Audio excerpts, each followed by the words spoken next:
Muito bem, continuando aqui o nosso tempo com o Senhor, eu quero convidar vocês a abrirem suas Bíblias no livro de João, no Evangelho de João.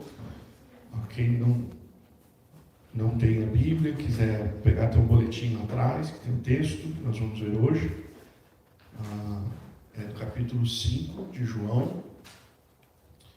Nós vamos ver do versículo 19 até o versículo 30. Nosso último culto, já faz 15 dias que nós vimos esse texto, né? Porque a semana passada a gente falou um pouquinho sobre no Dia das Mães, sobre as mães. Então, vou tentar recapitular um pouquinho para vocês. A gente está conversando lá no capítulo 5, quando Jesus está enfrentando ali algumas acusações. E a acusação é porque ele curou um paralítico no sábado.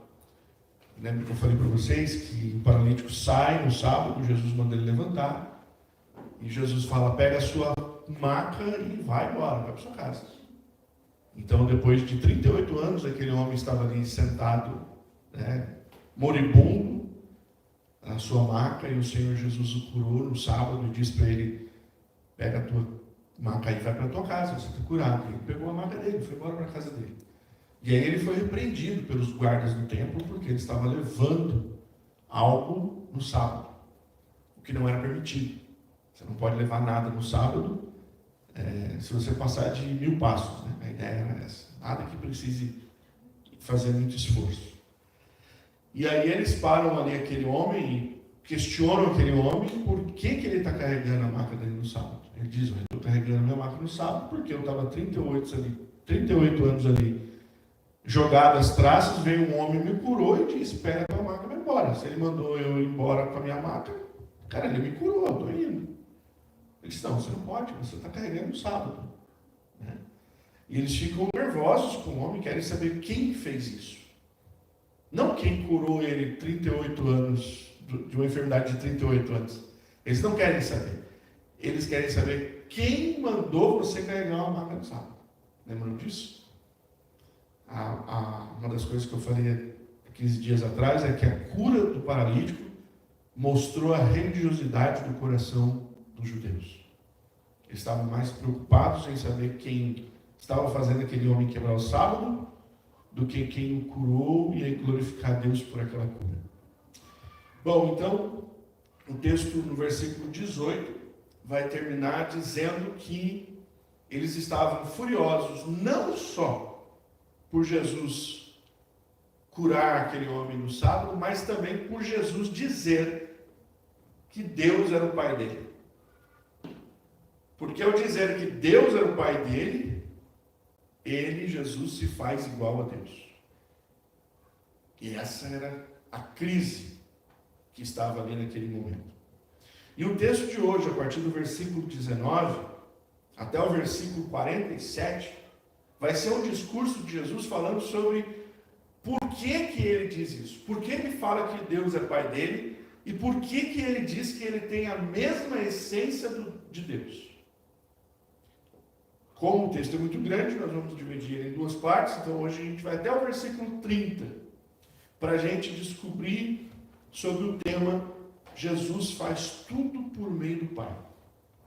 Então, o que nós vamos aprender hoje é que quando Jesus tem a oportunidade, ele vai trazer um discurso para que aqueles homens entendam por que ele diz, Deus é o meu Pai. E eu queria ler com vocês esse texto. Do verso 19 até o verso 30 diz assim. Então Jesus lhes disse, em verdade lhes digo que o Filho nada pode fazer por si mesmo, senão somente aquilo que vê o Pai fazer. Porque tudo o que este fizer, o Filho também faz. Porque o Pai ama o Filho e lhe mostra tudo o que faz. E maiores obras do que esta lhe mostrará, para que vocês fiquem maravilhados. Pois assim como o Pai ressuscita e vivifica os mortos, assim também o Filho vivifica aqueles a quem quiser. E o Pai não julga ninguém, mas confiou todo o julgamento ao Filho, para que todos honrem o Filho, assim como honram o Pai. Quem não honra o Filho, não honra o Pai que o enviou.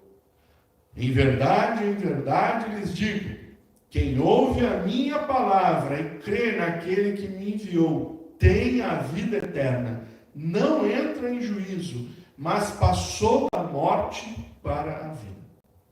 Em verdade lhes digo, que vem a hora, e já chegou, em que os mortos ouvirão a voz do Filho de Deus, e os que a ouvirem viverão. Porque assim como o Pai tem vida em si mesmo, também concedeu ao Filho ter vida em si mesmo. E lhe deu autoridade para julgar, porque é o Filho do homem. Não fiquem maravilhados com isso, porque vem a hora em que todos os que se acham nos túmulos ouvirão a voz dele e sairão. Os que tiverem feito bem para a ressurreição da vida, e os que tiverem praticado o mal para a ressurreição do juízo. Eu nada posso fazer por mim mesmo, assim como ouço, julgo. O meu juízo é justo, porque não procuro a minha própria vontade, e sim a daquele que me enviou. Amém. Vamos orar mais uma vez? Querido Deus, nós estamos diante da Tua Palavra e pedimos graça ao Senhor para compreender a Tua Palavra. A Tua Palavra, ela é boa, ela é perfeita, ela é agradável. A Tua Palavra nunca volta vazia, ela sempre faz aquilo que o Senhor deseja. A Tua Palavra é como faca de 2 gumes, capaz de dividir alma e espírito. Jeremias diz que a Tua Palavra é como uma reta que esmiuça a pedra. Muitas vezes os nossos corações estão endurecidos e nós precisamos da Tua marreta. Então, trata conosco, trata o nosso coração e mente nessa manhã para a gente compreender o que a Tua Palavra diz. Tem misericórdia de nós, perdoa os nossos pecados. É em nome de Jesus que oro. Amém. Nós vamos, irmãos, observar nesse texto que Jesus quer enfatizar a unidade dele com o Pai. E aqui a gente vai entrar num problema teológico muito difícil de se explicar, que é a questão da trindade. Já ouviram essa palavra bonita? Trindade? E toda vez que a gente vai explicar Deus para a mente das pessoas, a gente precisa explicar a trindade. Porque Deus é um, e Ele diz, ouve Israel, eu sou o único Senhor. Deus é único, não tem vários deuses. Quem tem vários deuses, por exemplo, são os hindus. Quantos deuses os hindus têm? Você sabe? Eu não sei, porque eles inventam. Mas já passava, acho que era mais de 2 milhões de deuses. É uma coisa maluca, assim. Deus para todo lado. Né? Então, nós não cremos que existe vários deuses. Nós cremos que existe um único Deus, certo? Só que esse único Deus, ele consiste em 3 partes. Como que a gente explica isso, pastor? Como é que a gente explica que 1 é 3 e 3 é 1? Né? Então, eu costumo dizer que a explicação está... Eu dou 2 exemplos. Né? Primeiro, nós mesmos, como nós fomos criados. O ser humano, nós sabemos que nós não somos só carne, só matéria. Certo? Nós temos nas Escrituras várias vezes a revelação de que no dia que a gente morrer, a separação entre o espírito e o corpo. Ou seja, a gente não é um só, a gente é mais de um em um. É por isso que você às vezes fala sozinho. Você já falou sozinho? Alguém mais fala sozinho para a gente chamar a psiquiatria aqui? Não, é normal. Então, a gente entende que a gente é um composto, uma unidade composta. Ok? Agora, um exemplo que eu gosto de dar material para você entender. Se eu falar para você sair daqui agora e falar assim, vai lá comprar um ovo ali para mim na venda do seu João. O que você vai trazer para mim? Um ovo, certo? Mas quando eu vou falar para você daquele ovo, vamos comer o ovo agora. Você come a casca do ovo? Ninguém come casca do ovo? Na época que eu trabalhava na lanchonete do meu tio, eu fazia algumas bebidas para as pessoas. E eu fazia caracu com ovo. Não sei quantos já ouviram falar isso no Brasil. Aquela cerveja preta, colocava um ovo dentro, batia no liquidificador e o camarada bebia. E botava a casca junto. Era o ovo mesmo. Né? Então tem alguns que comem a casca, mas a maioria das vezes a gente faz o quê? Quebra a casca. Quando você quebra a casca do ovo, o que tem dentro do ovo? Tem uma gema e tem uma clara. Então, se você pensar no ovo, o que ele é? Ele é casca, ele é gema e ele é clara. Mas você comprou 3 ovos? São 3 ou são 1? Mas são 3, não são? Mas são 1, não são? Mas são 3, não são? Então, para você entender mais ou menos, eu gosto de explicar o ovo. Então, quando os judeus estão vendo Jesus, Jesus vai dizer para eles sobre a unidade. E eu quero trazer um versículo mais claro para vocês, que nós vamos chegar lá ainda. Mas só para te ajudar aqui. João capítulo 10, versículo 30, Jesus está falando no discurso, ele diz assim: eu e o Pai somos um. Então veja, Jesus é muito claro no capítulo 10, verso 30. Nós vamos, com a graça de Deus, chegar lá ainda. Eu e o Pai somos um. Então nós veremos aqui que Jesus está revelando aos seus conterrâneos, mostrando a sua unidade com Deus. E para isso ele está dizendo que o Pai, revelado lá no Antigo Testamento, está autorizando todas as suas ações. Ou seja, ele é um enviado de Deus. E por ser um enviado de Deus, Deus não ia enviar outro que não fosse da sua mesma essência. Sendo assim, Jesus é o próprio Deus. E os judeus deviam saber isso, porque é uma promessa no Antigo Testamento, que Deus disse ao povo: e eu vou habitar com vocês. Então a encarnação da divindade era algo a ser esperado pelos judeus. O Messias vindo era para ser aguardado pelos judeus, mas os judeus entendiam que o Messias viria como um Deus poderoso, forte, lutador, libertador, que iria resolver todos os seus problemas. Não um carpinteiro de Nazaré, pregando, tentando motivar as pessoas a mudarem os seus corações. Não um homem que ia de vila em vila, expulsando demônios e curando enfermos. Eles esperavam alguém que fosse vir num cavalo poderoso, acabar com o reino romano, instituir o reino dos judeus e fazer os judeus reinarem com ele para todo sempre. Então eles têm dificuldade em ouvir o discurso de Jesus, não por não saber da promessa, mas por esperar um Jesus diferente. Será que hoje é igual? Porque para muitas pessoas nós vamos falar a respeito de Jesus e elas não aceitam, porque elas esperam um Jesus diferente.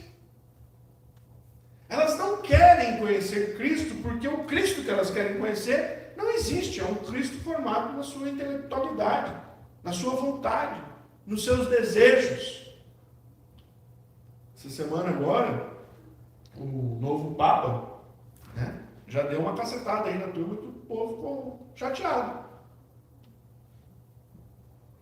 Porque uma das suas primeiras frases foi: família é composta de homem e mulher. Pronto. Deu um problemaço. Por quê? Porque o que essa geração quer ouvir é um Jesus libertador. É um Jesus que vai mudar todo o escopo, aonde todos os sexos que as pessoas acham que tem são bem vistos. Todo amor é livre. Todo amor deve ser aceito.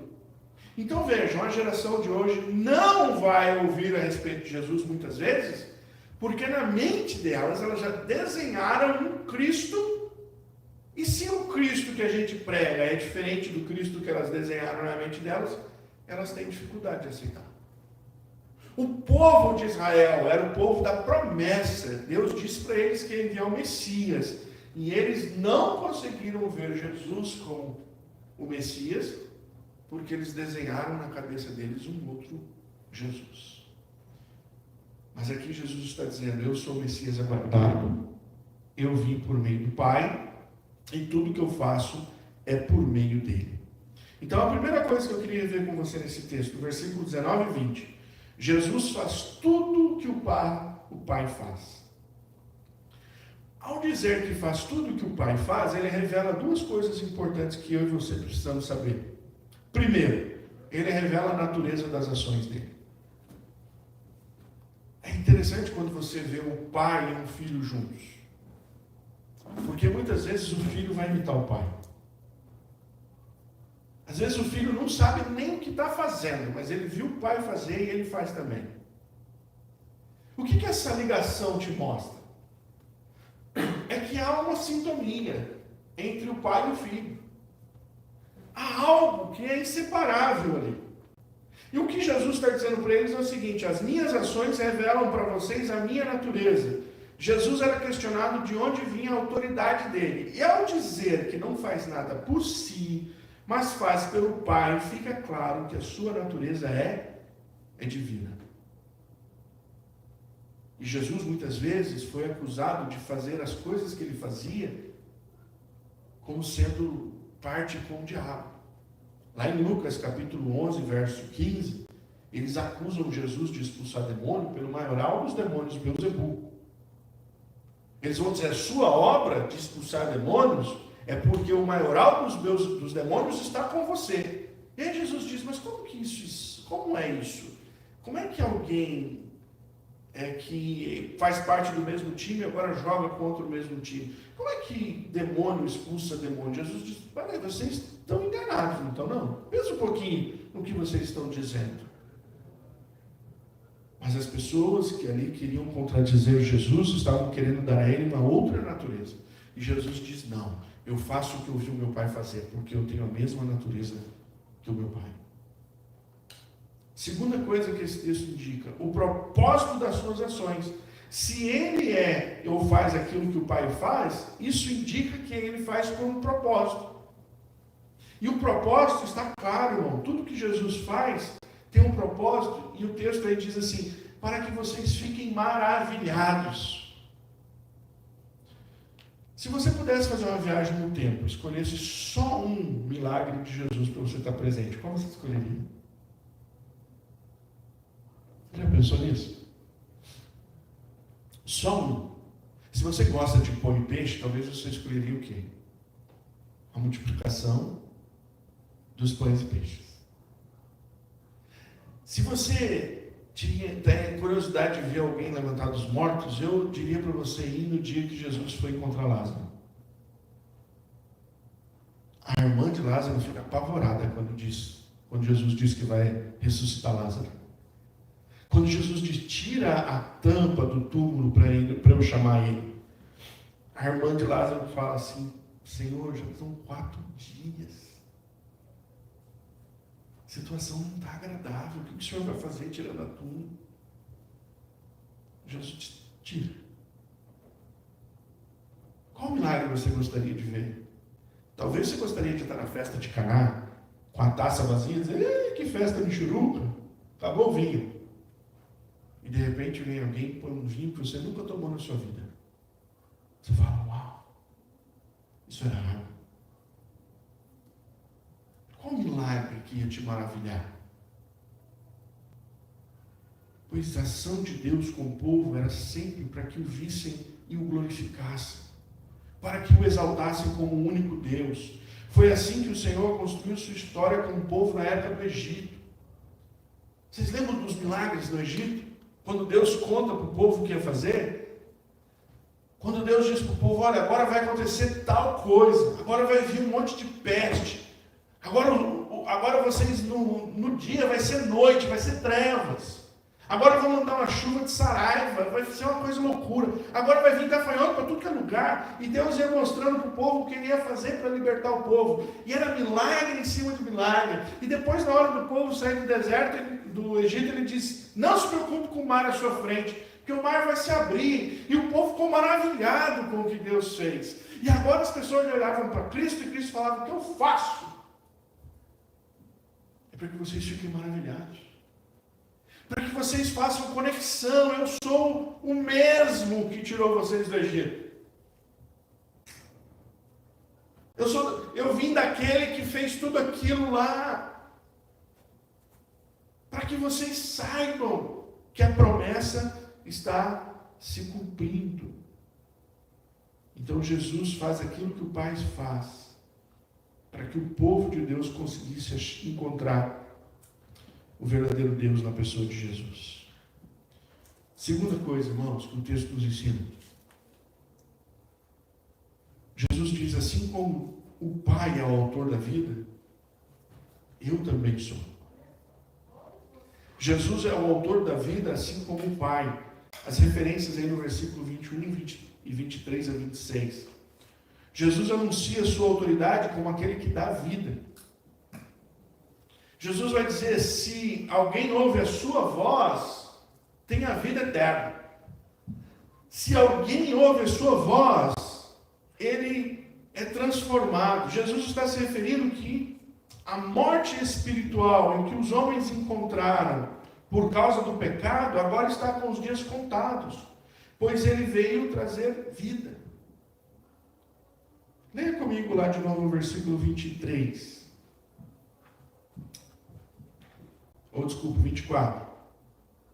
Em verdade lhes digo, quem ouve a minha voz, quem ouve a minha palavra e crê naquele que me enviou, tem a vida eterna, não entra em juízo, mas passou da morte para a vida.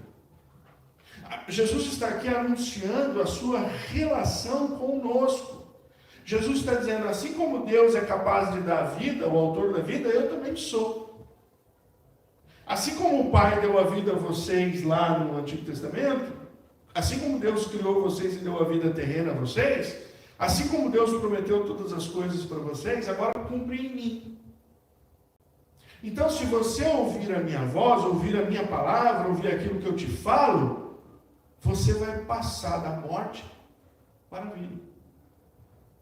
E é interessante porque o apóstolo Paulo, ao ensinar isso lá na igreja aos Efésios, no capítulo 2 de Efésios, ele diz assim, ele, Jesus, nos deu vida, estando nós mortos nos nossos delitos e pecados. A vida chegou em nós porque Cristo chegou até nós. E essa realidade faz a gente pensar, irmãos, que os homens sem Cristo ainda precisam ouvir a sua voz. E como é que as pessoas vão ouvir a voz de Cristo hoje? Como é que as pessoas vão entender que eles precisam passar da morte para a vida hoje? A igreja precisa fazer o seu papel. Por isso que Jesus disse para os discípulos irem e pregarem a sua palavra em todos os lugares. Porque quando a igreja fala, e a igreja não é esse tempo, a igreja somos nós que estamos ligados a Cristo. Quando a igreja fala, é a voz de Deus que ela pronuncia. E quando a voz de Cristo chega ao ouvido de um pecador, ele tem a oportunidade de sair da morte para a vida. Ele nos deu vida, estando nós mortos nos nossos delitos e pecados. Ele revela que os mortos ressuscitarão. Olha o texto, versículo 28. Não fiquem maravilhados com isso, porque vem a hora em que todos os que se acham no túmulo ouvirão a voz dele e sairão. É interessante esse texto aqui, porque nós vamos ver que algum tempo depois, nós vamos ter um milagre de Lázaro, que eu falei. E como é que Lázaro sai do túmulo? É interessante isso. Jesus fez algumas ressurreições durante o seu ministério, né? Vocês lembram da menina que estava morta e o pai foi chamar Jesus? Que ele diz para a menina, ele entra, pega a menina e diz uma frase bonita, né? Em hebraico, Talita Cumi. Tem gente até que põe o nome da filha, Talita Cumi. Que quer dizer? Quem sabe? Bom? quer dizer? Menina, levanta. E a menina se ressuscita. Outra ressurreição que Jesus faz, quando ele está andando,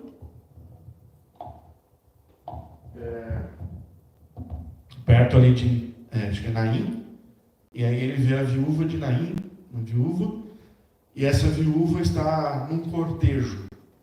E o caixão do cortejo é de quem?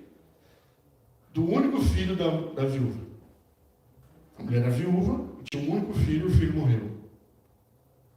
E o cortejo está passando perto de Jesus. E a Bíblia diz que Jesus teve compaixão daquela mulher, que estava perdendo toda a sua família ali. Ela só tinha um filho. Ela já tinha perdido o marido e agora ela perde o filho. Né? Como é que Jesus ressuscita esse menino? Tem gente que acha que Jesus faz parte do louvor, né? Por quê? Porque diz que ele tocou esquife. Então tem gente que diz, olha, tinha um esquife lá, Jesus tocou e o menino levantou. Esquife é caixão. Né? Como é que Jesus curou, trouxe vida àquela criança? Ele chegou e tocou no caixão. E aquela criança, ou jovem, ressuscitou.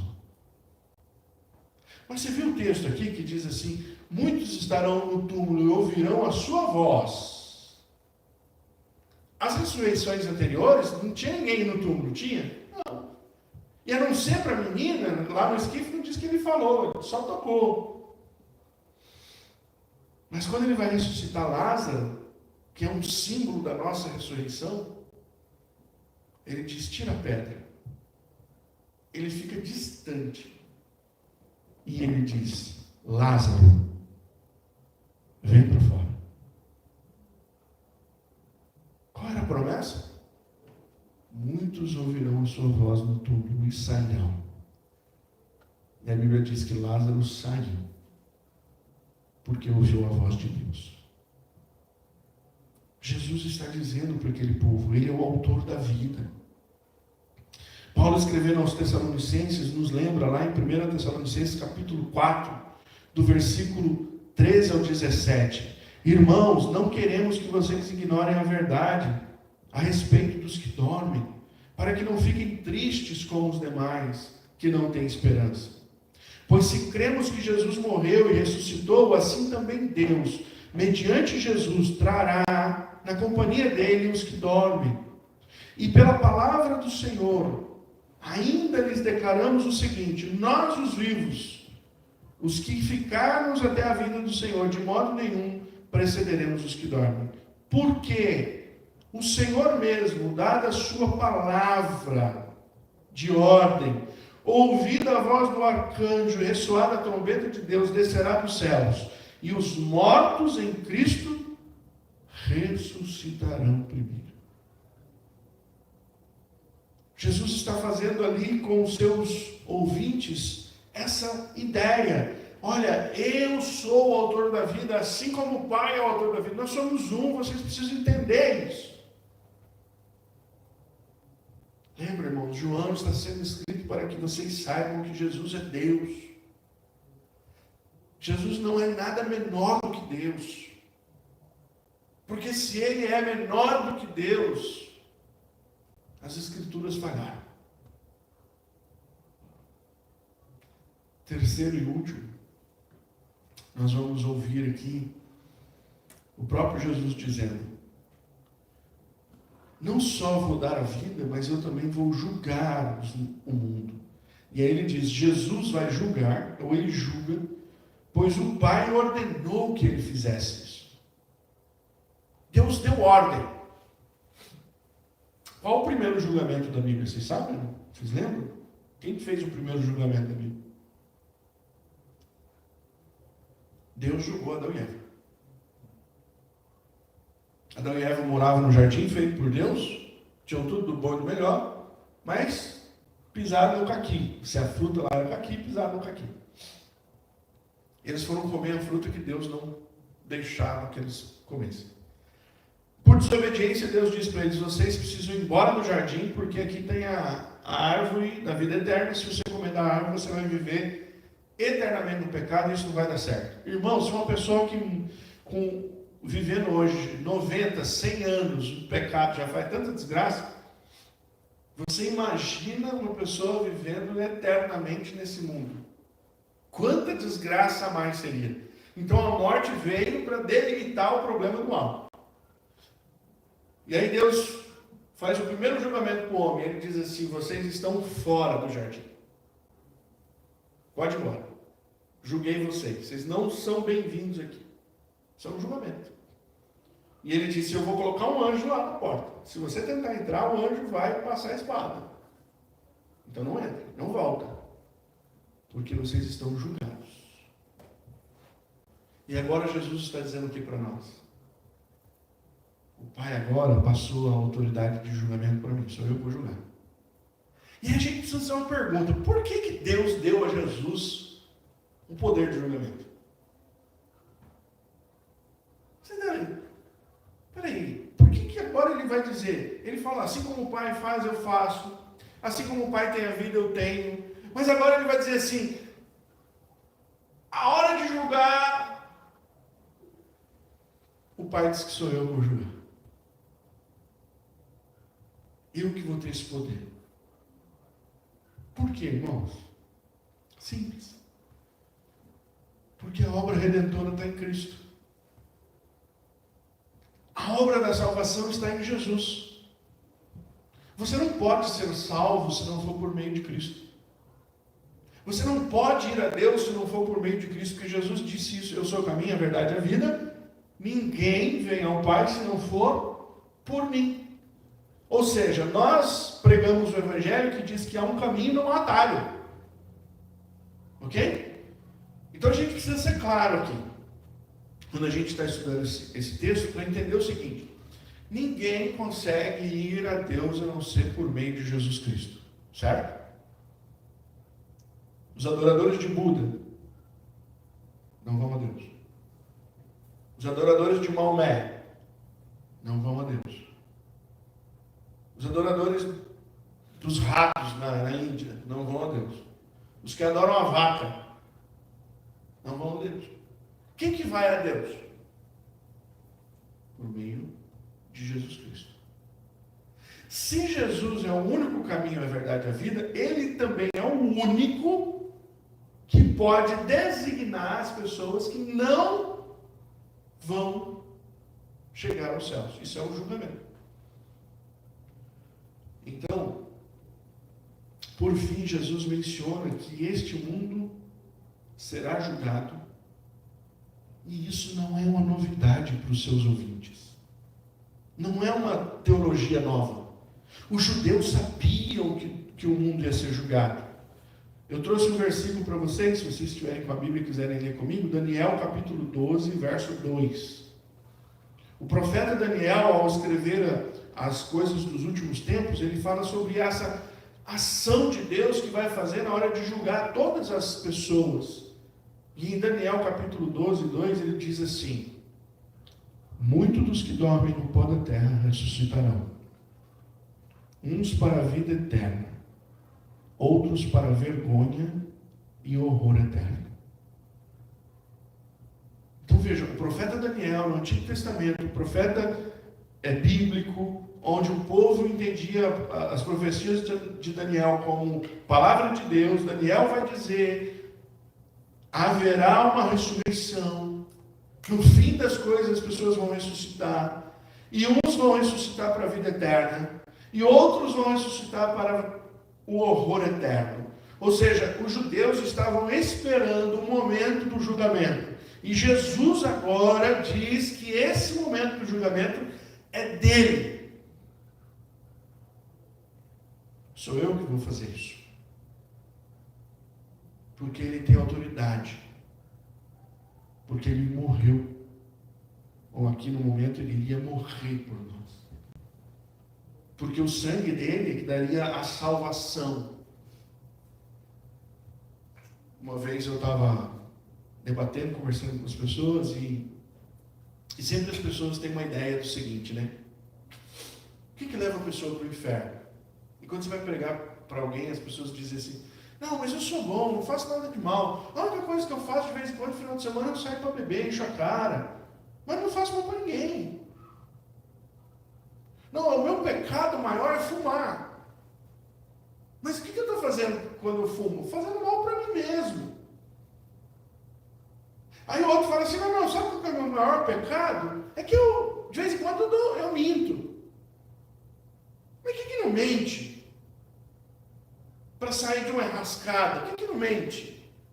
Aí o outro vai falar assim, não, então, o meu problema é que tem gente que eu não gosto. Então eu tenho um monte de gente que eu não gosto, e eu não falo com essas pessoas, mas esse é meu pecado. O meu pecado é pequenininho.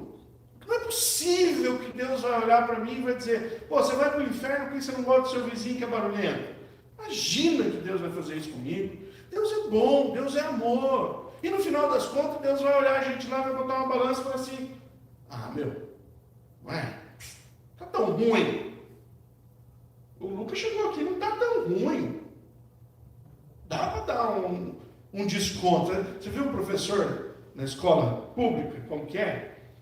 Lá no Brasil, a camarada precisa tirar 6. Aí o cara vem e tira 4,5. Aí o professor olha para a prova e diz assim, se eu não der 6, eu vou ficar com esse camarada aqui nas férias. Aí ele é bonzinho. Não tem tanto problema com ele. Ele mandou uma meia nota aqui, meio ponto por ele ter vindo da escola. Meio ponto por ele ser educado. Mas meio ponto porque eu estou de bom. 6. Pronto, vamos passar esse camarada. Então, a gente tem essa mentalidade de que o julgamento diante de Deus vai ser o seguinte, ele mentia, mas a mentira também não era. É aquela mentira, sabe, que quando alguém liga para sua casa, a esposa fala, voltou. Você fala, ela está no banho, está fazendo babyliss. Está usando secador, não pode falar agora. Sabe essa mentirinha? Essa mentirinha não tem problema. Irmãos, ninguém vai para o inferno por mentir. Ninguém vai para o inferno por beber. Ninguém vai para o inferno por fumar. Ninguém vai para o inferno por fazer qualquer pecado. Sabe por que as pessoas vão para o inferno? Porque não aceitaram Jesus Cristo como Senhor e Salvador de suas vidas. Só isso. Não tem outra condenação. Não tem. Então eu aceitei Jesus como Senhor da minha vida. Eu minto. O Espírito Santo de Deus vai começar a lavar você com a palavra dele. E se você é mesmo de Cristo, você vai deixar de mentir. Eu tenho o Senhor Jesus Salvador na minha vida, mas eu saio no final de semana, eu uso droga, eu encho a cara, e aí? Se você é mesmo de Jesus, a palavra de Deus vai começar a lavar você. E você vai deixar de se embriagar e de usar droga. Os pecados morrem depois da gente aceitar Cristo. Não antes. É um momento de purificação de Deus nas nossas vidas. Então ninguém vai para o inferno porque fuma, porque mente. Tinha muito evangélico que às vezes ficava pregando, você vai para o inferno porque você é isso, você vai para o inferno porque você é aquilo. Irmãos, isso não é pregação, isso é burrice. Jesus está deixando claro que o julgamento dele é porque não ouviram a sua voz. Somente isso. Jesus orientou os seus discípulos que essa tarefa ele iria fazer e ele disse como. Veja lá Mateus 25, verso 31 a 34. Estou caminhando para o fim. Mateus 25. 31, 34. Ele vai julgar e condenar aqueles que não o aceitaram como Cordeiro de Deus que tira o pecado do mundo. Ele diz assim: quando o Filho do Homem vier na sua majestade, e todos os anjos com ele, então se assentará no trono de sua glória. Todas as nações serão reunidas em sua presença, e ele separará uns dos outros como o pastor separa a ovelha dos cabritos. Porá ovelhas à sua direita os cabritos à sua esquerda. Então o rei dirá aos que estiverem à sua direita: venham, benditos de meu Pai, venham herdar o reino que está preparado para vocês desde a fundação do mundo. Cristo vai fazer o papel de julgar as nações. E o julgamento é um motivo só. Vocês não aceitaram o autor da vida. Vocês não aceitaram Cristo como Senhor e Salvador da vida de vocês. Vocês não encontraram o único caminho. E por isso, não tem como ser salvos. Pode ter sido a melhor pessoa do mundo.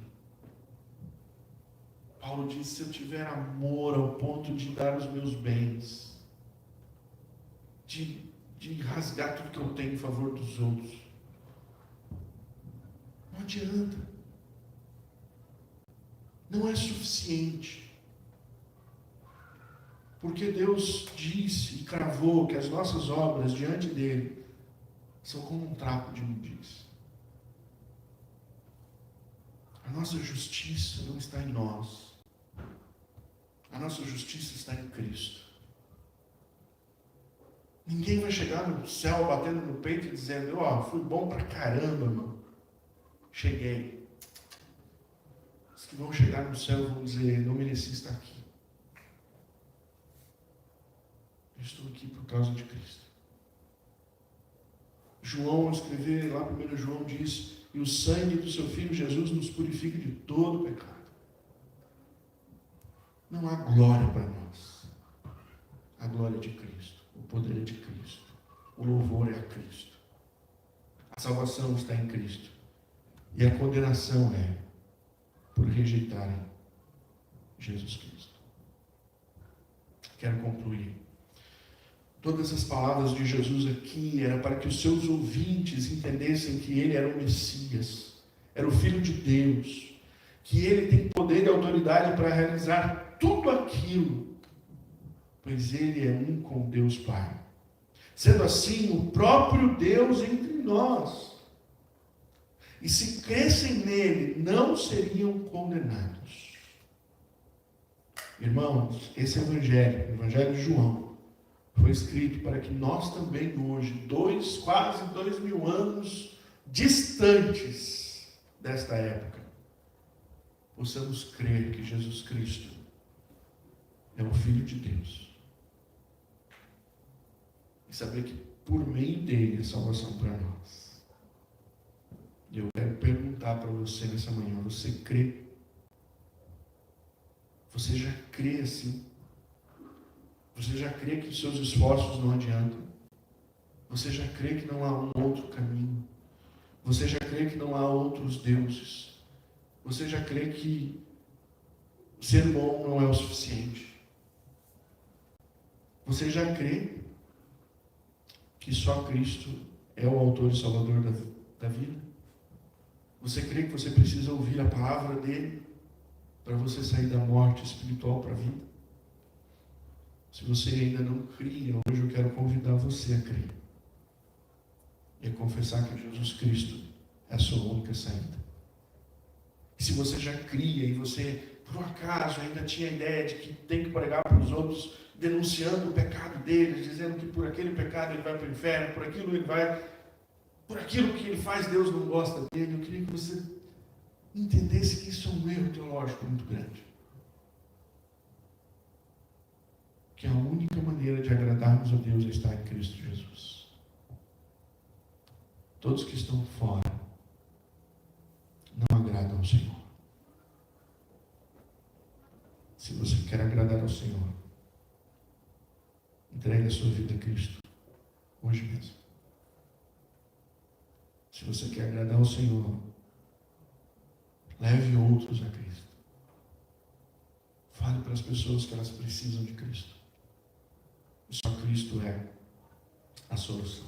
Vamos orar? Tu és Deus sobre toda a terra. E como Deus, o Senhor escreveu a história. E como Deus, o Senhor encarnou como Deus o Senhor viveu, como Deus o Senhor entregou a vida na cruz, e como Deus o Senhor a retomou. E hoje estamos aqui para celebrar Cristo, Deus sobre todas as coisas. E saber que só por meio de Cristo temos a vida. E pedimos a Deus que tantos outros ainda venham a crer. Que o Senhor quebrante os corações.